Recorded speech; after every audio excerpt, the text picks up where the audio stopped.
Hi guys, welcome back to Office Blokes React. I'm Office Bloke Max. I'm Office Bloke Mike. Just two of us today again. Indeed, yes, just me and you. He will be back soon. Don't worry. Slight delay in the return off his few days off there, but he'll be back soon anyway. Fine. Yeah. This is comedians who destroyed their careers with one joke. Right. I mean, the jokes aren't they? But I mean, sometimes they can be a bit near the mark. It hits the wrong market. Sometimes they can be a bit edgy, can't they? Yeah. I think at the times when they're practicing, they probably think, it's a bit edgy. It's but done well in like two small rooms. It could be okay, but then maybe if you get the wrong audience, or I don't know who could be on there, because Matt Rife's the first one there, and that was a big one of last year. Who destroyed their careers? Is his career destroyed? I wouldn't say that. I mean, sometimes comedians probably think it helps them because they get like huge publicity because of it. You know. But yeah, it'd be interesting actually. I think Chappelle might be on it. Again, his career's not destroyed, but there was big controversy. Yeah, sometimes they'll come out with a certain joke that's very, very sort of like controversial. What was Dave Chappelle's? Was it anti-trans or like? I think it may have been something, or like anti-Semitism or something like that. Yeah, and then it was like that was a big media storm for a while, and he was like, I think there was something maybe taken out of context as well, but yeah, it depends how you take the joke, doesn't it? Sometimes it depends who's listening to it. So, interesting on this. Yeah, let's give it a go. Yeah, let's do it. Line, but sometimes one wrong joke can bring their entire career crashing down. In the middle of his sold-out Netflix special, Matt Rife decided to test the limits with a joke that instantly divided his audience. It all started with a casual story about a restaurant in Baltimore. A hostess who seats you at the restaurant had a black eye. A full black eye. And it wasn't like, what happened? Yeah, it was pretty obvious what happened. And we couldn't get over the fact that we're like, this is the face of the company? And my boy who I was with was like, yeah, I feel bad for her, man. I feel like they should put her in the kitchen or something where nobody has to see her face, you know? And I was like, yeah, but I feel like if she could cook, she wouldn't have that black eye. Wow. But maybe if you can't tell it's a joke, maybe comedy isn't for you. And this was just the beginning of Matt Rife's trouble. We'll get to that later in the video. As Amy Schumer geared up for the biggest special of her career on HBO, the network probably expected Amy Schumer. I'm not a fan of her, personally. I've not seen that much of her, but didn't she Nickelodeon jokes or something of someone? Yes, that was... I don't know who it was. There was quite a few that were like the same... Either structure or delivery and things like that. That's right, yeah. So I think she's been accused of that before anyway. Yeah. Big time. Yeah, I think someone else got done with that as well. Yeah, that's probably what it'll be, but I've never been a fan of Amy Schumer. I think, to be fair, not aimed at guys. No, that's it. Yeah, I mean, we can't like everyone, can we? You know what I mean? Sometimes certain comedians aren't your bag, are they? You know, same with me. You know, it's some of them, I love a lot of them, but some others just don't quite hit the mark for me. So, not a fan of them. No, not that's fine, mate. It's not because she's a woman. She's fine. Headlines. Just not for the wrong reasons. I am a good person, I swear to you. I'm very old school. I think the guy should always pay on the first date for sex. And the joke was objectively funny. The only problem was that she didn't write it. Turns out it was lifted straight from a popular 90s comedian. Maybe I'm old-fashioned, but I like it when the guy pays for sex. I mean that. The internet ran wild with this, and soon every news outlet was covering it. That's when people started digging. And well, let's just say a lot of her jokes started sounding a little too familiar. You ever black out when you're drinking, or as I call it, time travel? has anyone ever blacked out and been awake when they've come out of it? Thank you, sister. It's kind of cool because you're a time traveler. You're just back in your body, While maybe it was all just a crazy coincidence, years earlier she did mention how much she loved that exact special in a chat with Joe Rogan. Attell is the best. Attell. Did you see his special road work? I heard it's awesome. It's so funny. Schumer denied ever stealing a joke, and even offered to take a lie detector test. But maybe that's exactly what a guilty person would say. While some comedians saw their careers end with one joke, for her it derailed before it even began. Are you all right? Yes. No, you are all left. I remember this. I do, yeah. The worst joke ever, but maybe not the best choice for an opening line with millions watching.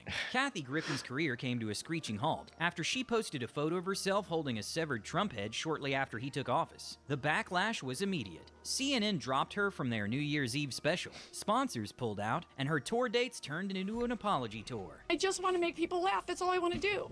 So I screwed up. I don't think I will have a career after this. I'm going to be honest, he broke me. He broke me. She did manage to make a comeback a few years later, but sponsors were still hesitant to come back. Louis C.K. made an interesting observation about kids' names during his special. You got to name your kid. That's a big deal right there. And you know what's amazing to me? You can name your kid anything you want. There are no laws. You can name your kid a name with no vowels if you want, like Singleton.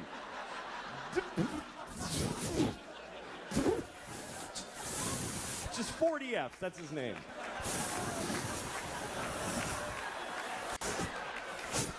Go clean your room. But fans couldn't help but notice something familiar when Dane Cook made the exact same observation a few years later. Girl, I don't care. The first one that comes out, I'm naming it Time for Bed. I said time for bed.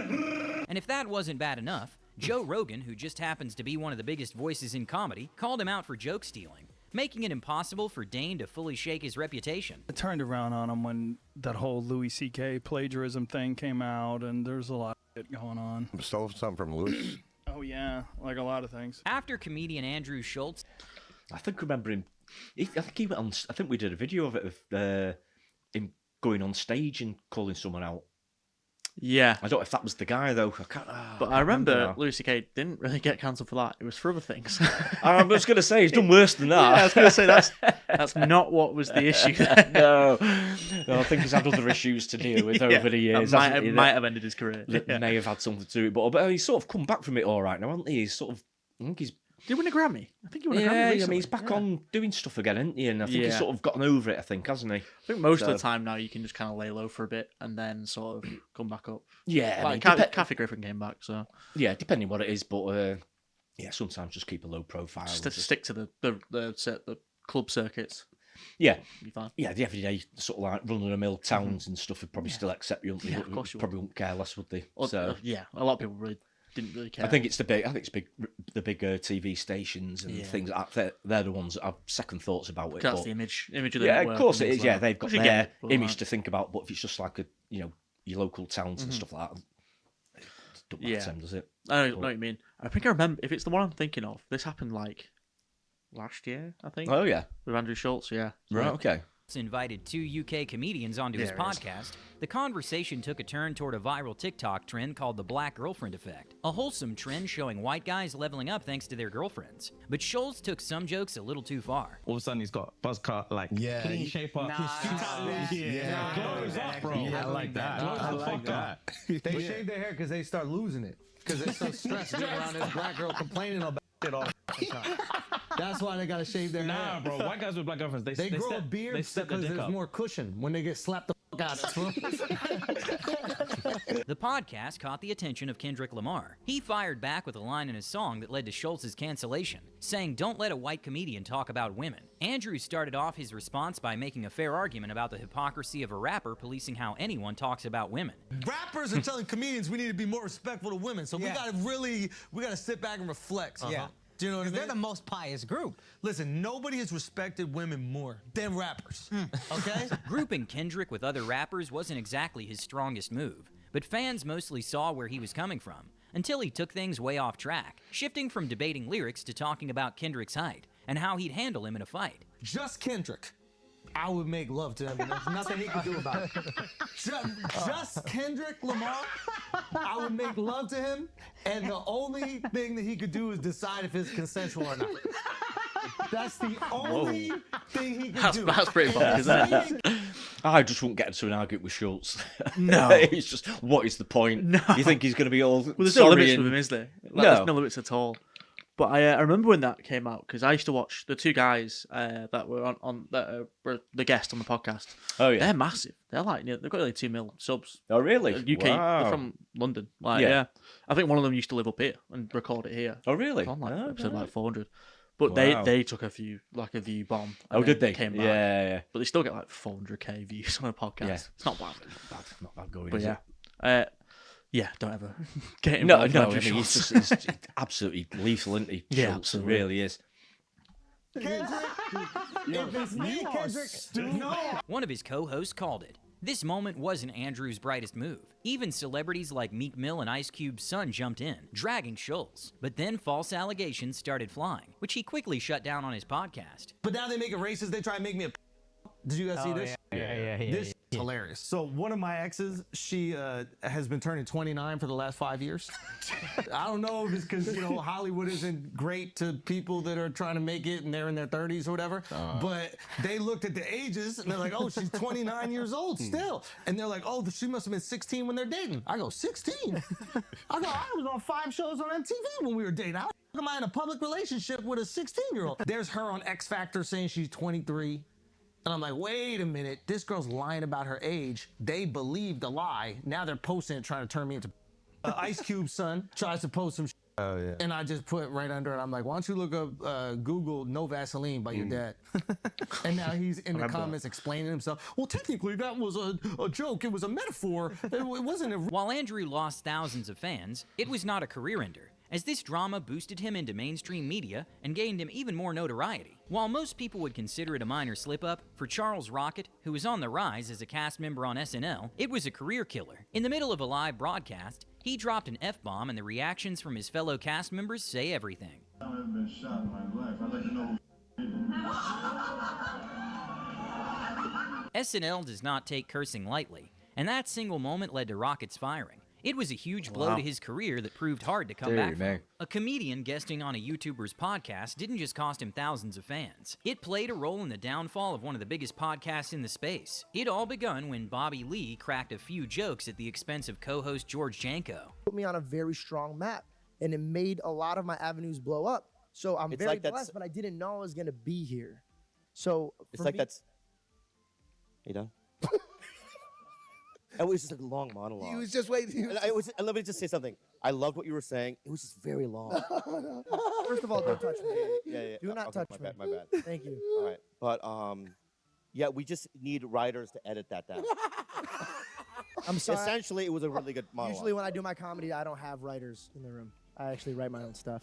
Okay, I can tell. The jokes weren't the issue. It was the fact that Bobby kept getting a little too handsy, repeatedly touching George's leg and hand despite him asking him not to. But the real breaking point came in a now deleted part of the episode, when Bobby wanted someone to smell him. And of course, everyone picked George.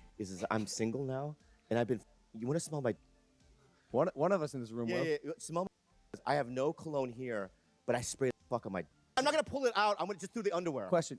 It would be him. It would be George. Yeah, George. It would. Yeah. In prison. Yeah, I did. George's face says it all. While we won't show what happened next, you can imagine just how uncomfortable he was. Not long after he walked off the episode and eventually left the podcast, citing this moment as one of the reasons. Started the episode putting his balls in my face. I let that one go. Then every 2 seconds he kept grabbing my dick. I don't think... How would you feel if a man that has his back completely towards you, that only turns around to grab your dick, talk shit to your face, and you can't smack or beat the living brakes off of this guy?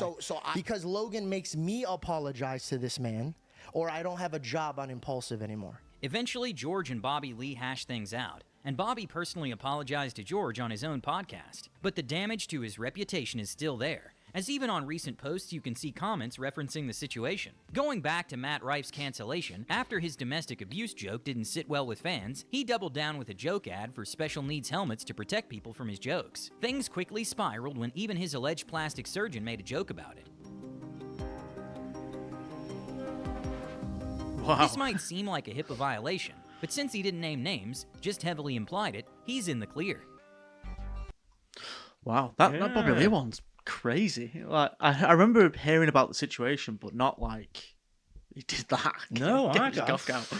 Jeez, yeah. I mean, that looked really uncomfortable. Yeah. That did though. I mean, I wasn't sure about that at all. But a few weird ones. Few of them were like, yeah, whatever. But again, sort of cancelled. But I mean, most of them have sort of come back and they're still sort of about, aren't they? Really, to be fair. Like I don't know about the guy on Saturday Night Live. I'm not sure. I don't really know the guy. But there you go. Drop the F-bomb. Yeah, well, maybe that's why. Maybe that's why. Yeah, that's a good point. But that's just a stupid thing, isn't it? Really? But I go back to like Andrew Schultz. I mean, if you get into an argument with Andrew Schultz, I just don't think you're ever going to win because he can come back. You know, he's got an answer for everything. It doesn't matter if you're right. Yeah, exactly. Yeah, but He's so good. Yeah. Again, that Lucy K one, it's like, yeah, whatever. Amy Schumer one, you go, yeah, whatever. Just pinching jokes. I'm sure loads of people do it. Yeah, definitely heard things about her nicking jokes before and stuff like that. More. I think it is Dane Cook who did it as well. Yeah. So Nick to Dane Cook one, along with Louis. But yeah, it happens. Yeah. I don't think that's the end of the world. No, not at all. I think a lot of jokes, even from that 60s, 70s, 80s, they get rehashed, don't they, to a certain extent, and get used again. So it just depends whether it's pretty blatant, really, as to whether people let it go or not. But yeah, exactly. Or sometimes you have used a joke. If people say, "Yeah, I did use that joke," then people don't care. Then they just say it in the bit. Then they'll move on. Yeah, exactly. But if they sort of say, "No, I didn't nick it," or "It is my joke," then that's when the trouble starts, because people call them out. Then they'll go all over everything they've done and find all the other ones they've done as well. So yeah, true. Just go with the flow and just say, "Yeah, use that as well." But, yeah, exactly. But yeah, interesting video. Yeah, good one. Enjoyed that. Yeah. Thank you very much for watching. Please like and subscribe, and we'll see you in the next one. Cheers. Cheers.